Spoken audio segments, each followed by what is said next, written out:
Bienvenidos a Imperio desde cero. Hoy les traemos el mundo oculto detrás de las farmacéuticas. Quédense hasta el final porque hay detalles sorprendentes que no se pueden perder. Sin más preámbulos, comencemos. La industria farmacéutica mundial nos ha dicho que los precios cada vez más altos de los medicamentos, de las vacunas y de los diagnósticos son algo necesario e inevitable. Este es un cuento mortal. Un informe de inversiones farmacéuticas llegó incluso a preguntarse si curar a los pacientes era un modelo de negocio sostenible. Según las farmacéuticas, desarrollar un nuevo medicamento cuesta entre 2.000 y 3.000 millones de euros. Sin embargo, se estima que en realidad cuesta entre 100 y 200 millones. 10 veces menos. Con el poder de salvar vidas o mejorar el bienestar de millones de personas, la industria farmacéutica se ha vuelto crucial para la humanidad. Sin embargo, este poder se ha concentrado en unas pocas empresas y sus directivos, más preocupados por los beneficios que por salvar vidas, muchas veces actúan de manera similar a la mafia, utilizando las peores prácticas posibles para aumentar sus ganancias y su poder. ¿Cómo actúan estas empresas? ¿Qué tácticas emplean que se asemejan a las de la mafia? En este video te mostraremos algunos de los secretos turbios y no tan pequeños que las grandes farmacéuticas preferirían que no supieras. Antes de continuar, suscríbete, activa la campanita de las notificaciones y déjanos un comentario acompañado de un like. ¡Sigamos!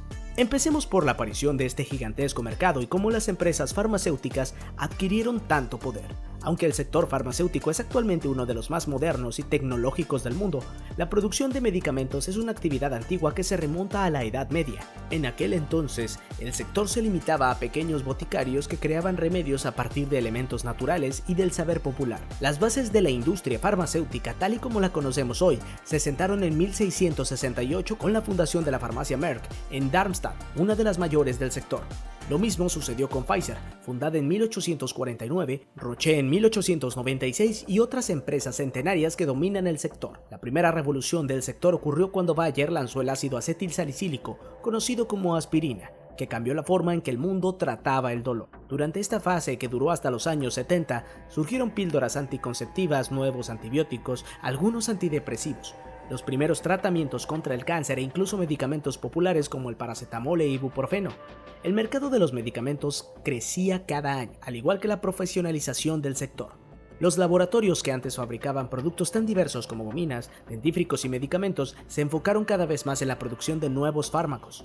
Las grandes empresas se consolidaron en el sector mediante fusiones o adquisiciones y surgieron grandes corporaciones. Sin embargo, también comenzaron a aparecer algunos dilemas. ¿Qué pasó con la industria farmacéutica? Según The New York Times, en 1950 la industria farmacéutica se convirtió en la más rentable de Estados Unidos, exponiendo un dilema entre dos perspectivas distintas del sector. Por un lado estaban aquellos que creían que los beneficios no debían de ser el objetivo principal de este negocio. Grandes empresas farmacéuticas como Merck & Co. Inc. fue fundada en 1891 en Estados Unidos por George Merck. Inicialmente se estableció como una filial de la empresa química alemana Merck, fundada en 1668. Pfizer, fundada en 1849 por dos primos, Charles Pfizer y Charles Earhart, en Nueva York, Estados Unidos. Inicialmente se centraron en la producción de productos químicos. Roche, fundada en 1896 por Fritz Hoffmann La Roche, en Basilea, Suiza.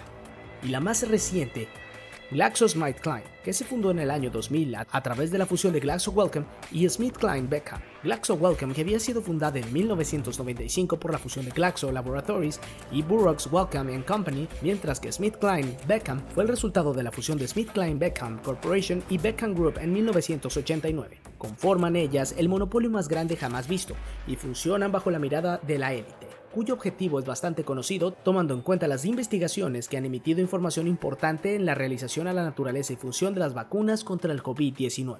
Entre ellos, el CEO de Merck, George Merck, afirmó que las empresas nunca debían olvidar que la medicina es para las personas, no para obtener beneficios, y que si mantenían este enfoque, los beneficios llegarían y serían cada vez mayores. Por otro lado, estaban aquellos como el presidente de Pfizer, que declaraba que no tenía sentido invertir en medicamentos que no generaran ingresos sustanciales. En esta disputa parece que triunfó la visión puramente comercial del negocio, donde la codicia de los ejecutivos y la búsqueda de mayores beneficios hicieron que muchas empresas farmacéuticas se parecieran más a organizaciones mafiosas. ¿Cómo actúan actúan estas empresas. Con todo lo que se sabe sobre las organizaciones mafiosas, no es ningún secreto que la extorsión es una de las fuentes de ingresos más importantes para estos grupos, y también lo es para algunas empresas farmacéuticas. Un ejemplo de esto ocurrió en 2015 cuando Turing Pharmaceuticals aumentó el precio del Daraprim de la noche a la mañana, de $13.50 a $750. Por Martin Shkreli, adquirió los derechos del fármaco que llevaba 62 años en el mercado y utilizó su exclusividad para emprender una auténtica extorsión contra los pacientes que necesitaban dicho medicamento. Lejos de ser un comportamiento aislado de un empresario codicioso, esta práctica es habitual en el mercado. Por ejemplo, el laboratorio Gilead lanzó en 2013 un fármaco para tratar la hepatitis C, el Sovaldi, con un precio de $84,000 por un tratamiento de 12 semanas. Normalmente las farmacéuticas argumentan que los elevados costes del medicamento se deben a las cantidades invertidas en la investigación para su desarrollo. Sin embargo, la investigación del Senado estadounidense descubrió que la compañía determinó el precio del fármaco teniendo en cuenta el beneficio que podría obtener en las ventas. Las empresas fijan el precio y no obligan a nadie a comprar. Incluso se puede decir que todo lo hacen de forma legal. Sin embargo, es difícil definir qué es la legalidad cuando estas empresas recurren a la corrupción, otro recurso típico de las mafias para determinar qué es legal y qué no lo es. La corrupción está totalmente arraigada en la industria farmacéutica y se produce a muchos niveles y de muchas formas diferentes. En el nivel más bajo, las empresas corrompen a los médicos para que receten sus medicamentos. En Italia, en 2004, surgió otro caso significativo cuando las investigaciones revelaron que 4.400 médicos estaban recibiendo sobornos por parte del laboratorio británico GlaxoSmithKline, ahora conocido simplemente como GSK. Las autoridades denunciaron que los representantes de ventas de la empresa pagaban viajes, relojes de lujo e incluso dinero en efectivo a los médicos para que recetaran los medicamentos del laboratorio. En niveles más altos también existe la corrupción. Muchos laboratorios pagan grandes sumas para que profesionales de renombre firmen o realicen estudios en los que resaltan los aspectos positivos de sus productos sin mencionar los efectos secundarios.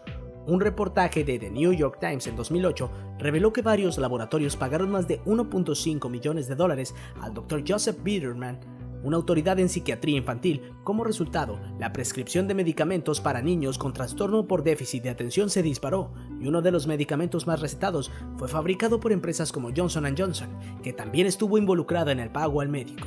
Además de los círculos médicos, la corrupción también se extiende a las altas esferas del poder, a menudo disfrazada de acciones legales. También hay sospechas de corrupción en las agencias reguladoras o encargadas de aprobar medicamentos.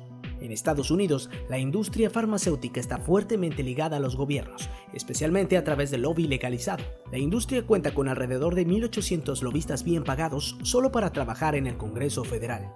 Más de 3 veces el número de congresistas. Las grandes empresas también se involucran en la distribución ilegal de drogas, un papel que generalmente está reservado para las mafias y cárteles. Una investigación publicada por Los Angeles Times reveló que Purdue Pharma, por ejemplo, actuó de manera similar, favoreciendo el comercio ilegal de su principal droga.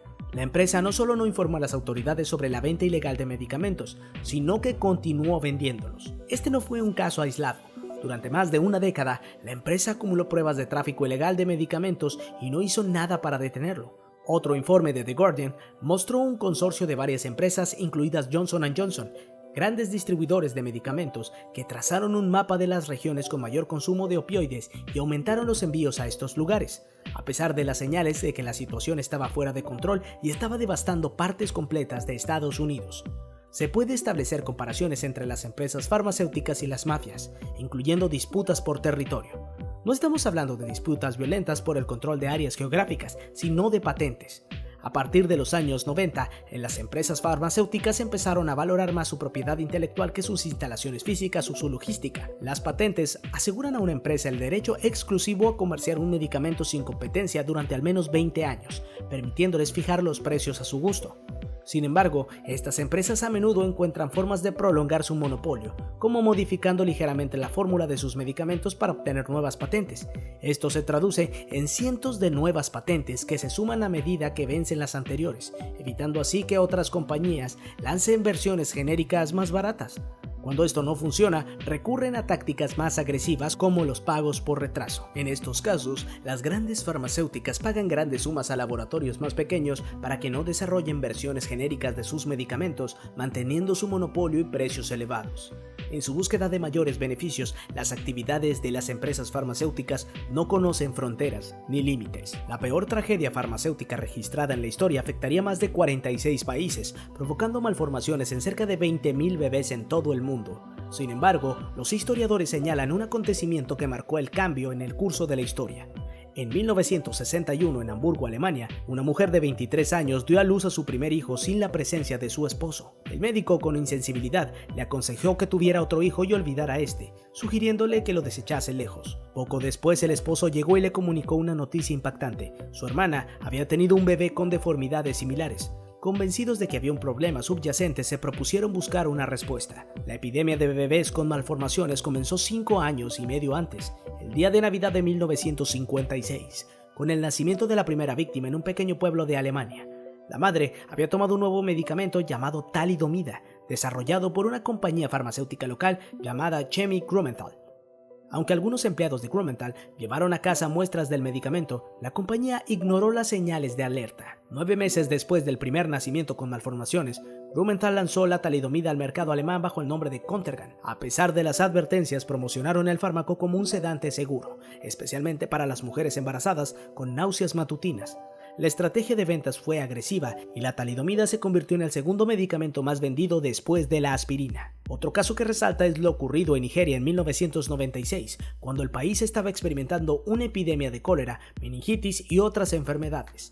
Pfizer, la compañía principal del sector farmacéutico, decidió aprovechar la situación para probar un nuevo medicamento. 200 niños hospitalizados fueron parte de un estudio, en el que la mitad se les administró el fármaco Trovan de Pfizer, y a los otros 100 se les dio medicamento estándar, en estos casos el antibiótico ceftriaxona. Los resultados presentados indicaron que el nuevo fármaco era más efectivo, ya que hubo 5 muertes entre los pacientes que recibieron Trovan, en comparación con las 6 del otro grupo. Sin embargo, tras diversas denuncias, se realizaron investigaciones que descubrieron que la empresa había manipulado la dosis del grupo control, reduciéndola para que el Trovan pareciera más efectivo. Además, según varios informes, Pfizer no informó a las familias de los niños que estaban recibiendo un medicamento no probado con efectos secundarios aún desconocidos. Muchos de los niños que sobrevivieron quedaron con secuelas irreversibles, algunos con enfermedades hepáticas y otros con discapacidades. Después de varios años de disputas legales, en 2009 Pfizer fue condenada a pagar $75 millones en daños y perjuicios. Si bien la medicina moderna está bien desarrollada en la mayor parte del mundo, grandes sectores de la población de los otros países en vías de desarrollo todavía dependen de los profesionales tradicionales y de las plantas medicinales para su atención primaria. Es más, en los últimos decenios el interés por las terapias naturales ha aumentado enormemente en los países más desarrollados, y el uso de plantas medicinales se halla en expansión, y es la fisioterapia china, el sistema terapéutico no convencional de mayor aceptación y difusión en Occidente. La medicina tradicional china, originada en este mismo país hace varios milenios, se basa en la teoría de que la enfermedad se debe a un flujo incorrecto de la fuerza vital, Qi, a lo largo del cuerpo. El Qi se restablece mediante el equilibrio de las fuerzas opuestas del Yin, fuerzas negativas que representan lo femenino y oscuro, y el Yang, fuerzas positivas, masculinas y brillantes, lo que se manifiesta en el cuerpo como frío y calor, interno y externo, como carencia y exceso. Para preservar y restaurar el Qi, y por tanto la salud, se utilizan diversas prácticas. Las más usadas son la acupuntura, las plantas medicinales y el Qigong. A partir de los años 70, la Organización Mundial de la Salud empieza a prestar atención a los éxitos alcanzados por China en la solución de sus problemas de atención primaria, y en 1975 crea el Programa de Promoción y Desarrollo de las Medicinas Tradicionales. Para la medicina china, comprender una enfermedad implica captar la relación entre todos los signos y síntomas del paciente. Por tanto, el método chino es holístico y se basa en la idea de que no se puede comprender las partes si no es en relación con la totalidad. Si una persona presenta un síntoma, la medicina china trata de averiguar cómo encaja ese síntoma dentro del esquema global del paciente. Posee un sistema de diagnóstico muy desarrollado que se basa en 4 fases: interrogatorio, observación, percepción del dolor y del sonido, y por último, palpación. Es importante hacer notar que el diagnóstico chino no está basado en la tecnología de punta, sino en las cualidades humanas del terapeuta. Sin negar el interés de ciertos exámenes modernos, un profesional de medicina china bien formado puede, por ejemplo, a través de la toma del pulso radial, detectar ciertos desequilibrios mucho antes de que puedan ser detectables por otros medios. Gracias a un constante trabajo de investigación y evaluación de la calidad, la inocuidad y la eficacia de plantas medicinales, la edición de la Farmacopea de la República Popular de China de 1990 incluía 784 artículos sobre los medicamentos chinos tradicionales y 509 sobre los medicamentos chinos patentados. Las monografías describen la fuente o las sustancias usadas, las prescripciones, los métodos de preparación, la identificación, el examen, la extracción, los efectos y las indicaciones, así como los principales métodos de uso, dosificación y precauciones. En la nueva edición de la Farmacopea china se cuenta con aún más información sobre los medicamentos herbarios.